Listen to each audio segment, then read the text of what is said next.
ঢাকা নয়ের স্বতন্ত্র প্রার্থী হিসেবে মনোনয়নপত্র বাতিলের যে সিদ্ধান্ত সেটার বিরুদ্ধে আজকে আমরা আপিল করেছি। বাতিল হওয়া মনোনয়ন ফিরে পেতে নির্বাচন কমিশনে আপিল করেছে ঢাকা ৯ সংসদীয় আসনের স্বতন্ত্র প্রার্থী ও এনসিপির সাবেক নেত্রী ডাক্তার তাসনিম জারা। গত ৩ জানুয়ারি জারার মনোনয়নপত্র বাতিল করা হয়। ঢাকা জেলার রিটার্নিং কর্মকর্তা জারার মনোনয়ন বাতিল ঘোষণা করেন। সোমবার বিকেলে আপিল জমা দিতে ইসিতে আসেন তাসনিম জারা। এ সময় তিনি বলেন, আমি ঢাকা ৯ আসনের স্বতন্ত্র প্রার্থী হিসেবে মনোনয়নপত্র জমা দিয়েছিলাম, কিন্তু রিটার্নিং কর্মকর্তা কর্তৃক সেটি বাতিল করা হয়।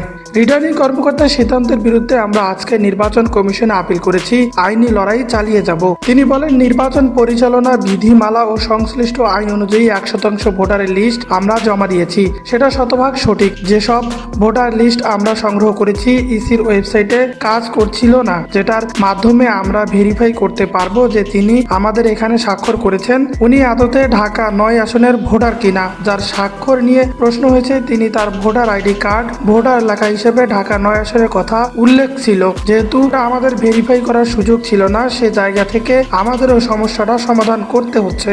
ত্রয়োদশ জাতীয় সংসদ নির্বাচনে প্রার্থিতা বাতিলের বিরুদ্ধে নির্বাচন কমিশনে আপিল শুরু হয়েছে সোমবার, যা চলবে আগামী ৯ জানুয়ারি পর্যন্ত।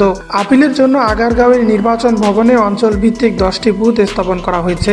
আগামী ৯ জানুয়ারি বিকেল ৫টা পর্যন্ত প্রার্থী, ব্যাংক এবং আর্থিক প্রতিষ্ঠান, সরকারি সেবাদানকারী প্রতিষ্ঠান বা প্রার্থীর সক্ষমতা প্রাপ্ত যে কেউ ইসিতে আপিল করতে পারবেন।